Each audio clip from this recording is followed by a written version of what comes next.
Jangan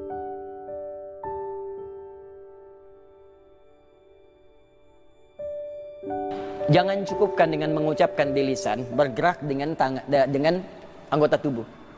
Tapi gunakan semua elemen tubuh kita untuk merasakan kenikmatan sholatnya. Contoh, Quran surah ke-29 ayat 45. Itu sebelum sholat, dibuka dengan kalimat ilmu yang dalam dulu. Utslu ma uhiya ilaika minal kitab wa aqimis sholat. Ilmu, al-ilmu qabla al-amal. Saya ingin turunkan kepada anda tauhid. Setelah tauhid pakai ilmu, kan kedua sholat kan? Ya, rukun Islam setelah syahadat apa? Sholat.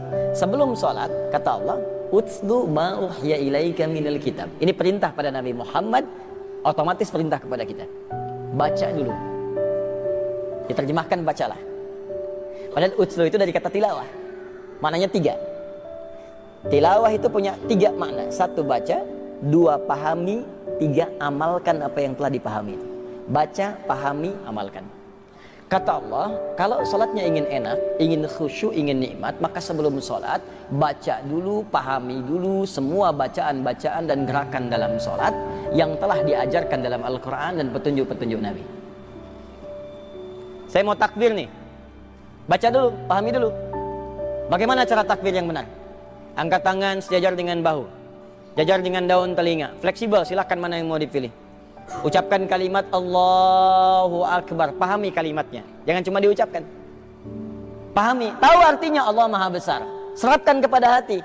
Oh, berarti ini ikrar, komitmen untuk menjadikan Allah yang Maha Besar. Oh, koreksi, saya pernah merasa besar kepada kawan saya, sombong dengan pasangan hidup saya, merasa yang paling tinggi berada di lingkungan saya.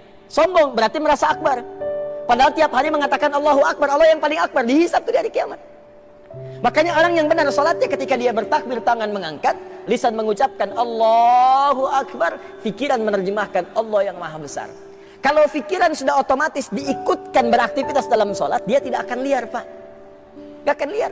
Ini kebanyakan orang pikirannya nggak digunakan, jadi nggak menerjemahkan nih, nggak dipakai. Di lisannya Allahu Akbar, pikirannya mengatakan handphone hu akbar, mobil hu akbar, motor hu akbar, jemuran hu akbar. Allahu Akbar, hujan. Duh, sofa gimana ini? Kasur gimana?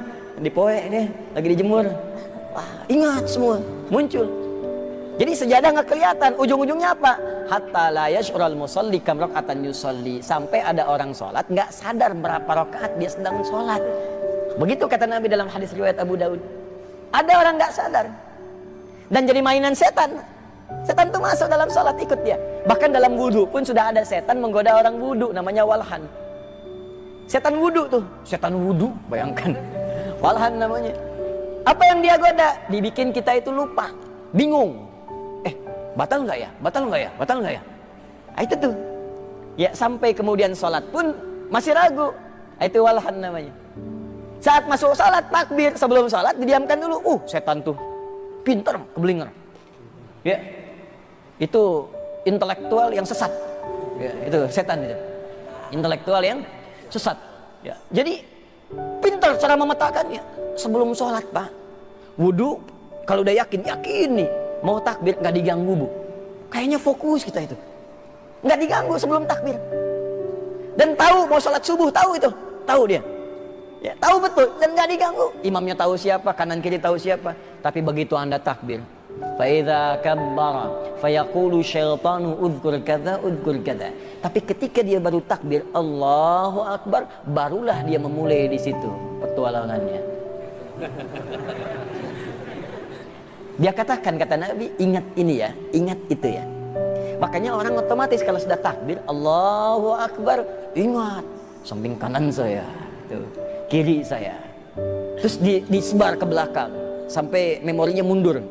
Masuk pintu masjid, ya, keluar sendalnya aman atau tidak, ke mobil parkir di mana, ya, terus sampai kalau itu masih nggak mengaruh ke rumah, anak belum bangun tadi ditinggalin, ya, terus naik terus lagi terus sampai nanti memori ditarik lagi ke belakang sebulan yang lalu, setahun yang lalu, rekening listrik belum bayar, semua nyangkut semua supaya masuk menggoda kita tidak khusyuk dalam sholat. Jadi kalau elemen tubuh nggak dipakai, ya nggak menerjemahkan pikiran dan hati nggak meresapi, itu biasanya sulit untuk khusyuk. Tidak mudah. Ilmu Nah, karena itu kalimat pertama Nabi ketika mengucapkan ini, apa keutamaan ilmu? Ya tadi bisa digunakan dalam aktivitas harian, memudahkan rezeki datang, mengangkat derajat, kan? Memberikan kenikmatan dalam beramal, memberikan kekhusyuan kemudian dalam beribadah. Maka kalimatnya ughdu alima. Kalau Anda ingin mengerjakan sesuatu, cepatlah pionir menjadi orang berilmu di bidangnya.